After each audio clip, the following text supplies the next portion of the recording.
Quelque chose dans votre livre, c'est aussi la description d'un milieu paysan.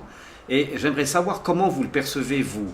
Est-ce que c'est un milieu qui est en train de mourir, ou c'est un milieu qui doit combattre pour survivre, ou c'est un milieu qui va de toute façon disparaître? Parce qu'il y a des chiffres, hein, juste histoire que vous y réfléchissiez, parce que la question est un peu complexe. Vous dites on est passé de 700 à 500 alpages. Les bergers, ceux véritablement qui travaillent bien, se lèvent à 3 heures du matin et finissent leur journée de travail à 22 heures. Et puis, il y a aussi vous êtes victime de normes fédérales qui ne sont pas applicables. Donc, on va prendre tout ça. D'abord, la disparition des alpages, est-ce que c'est quelque chose qui vous travaille? Pour les airains, ça c'est clair. Il y a toujours des éleveurs qui arrêtent, puisque c'est trop cher, ils ne gagnent pas assez. Et si on ne coule pas le lait, c'est impossible. Si on doit encore acheter le foin comme moi, ça coûte cher.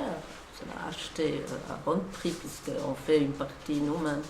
Mais c'est très très cher. Alors normalement, pour les éleveurs des airains, ils ont 2-3 vaches pour leur bien-être psychologique, aussi pour être quelqu'un dans le milieu des vaches d'airain. Et puis pour garder leur santé psychique.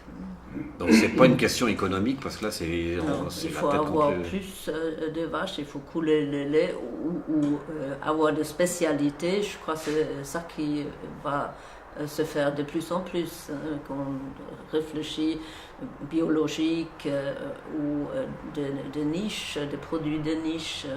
Je sais que quelques amis font ça déjà, essayent avec faire leur fromage, leurs saucisses eux-mêmes, vendre à des particuliers.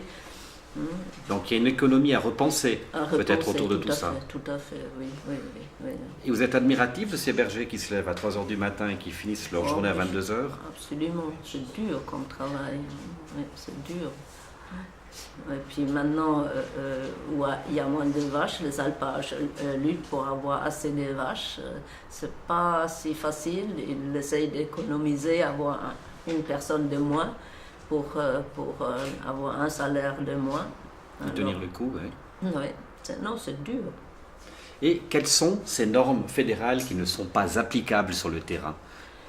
Par exemple, si vous devez refaire votre étable pour avoir assez d'espace derrière les vaches, assez d'espace partout, vous n'avez pas le droit de mettre les fumiers où vous voulez, bien sûr. Il y a énormément de normes qui sont là. Si vous voulez avoir des paiements directs. Évidemment, sinon... Moi, je ne perçois pas. Alors, je suis assez tranquille. Vous avez aussi une approche très saine. Vous dites à un moment, ok, mangeons de la viande, mangeons de la bonne viande, mais il faut avoir aussi le courage de la payer plus cher, il faut admettre. Oui, alors, je suis absolument d'accord. Pour les légumes aussi, les normes, par exemple, les carottes doivent être comme ci ou comme ça. On jette les restes, c'est aberrant. Votre discours va être très bien entendu si vous êtes à la potagère, qui n'est pas calibrée pour ça, justement. Oui, mais c'est hallucinant. Hein? Des pommes. Alors, quand ils cueillent les pommes, là chez moi, à Chara à côté, alors ils ont un truc comme ça pour avoir la grandeur. C'est effrayant, ça. Si les pommes sont plus petites, ça ne va pas. S'ils sont plus grandes non plus. Ça, la psy doit réfléchir à la façon dont on normalise déjà les pommes et qu'on essaye après de normaliser les êtres humains. C'est ça que vous me dites un peu. Ah oui, c'est clair. Les enfants à l'école aussi. Au lieu de leur laisser le temps, par exemple, dans les 3 premières années, apprendre à lire et à écrire, s'ils n'ont pas appris dans la première année, ils ont récalé.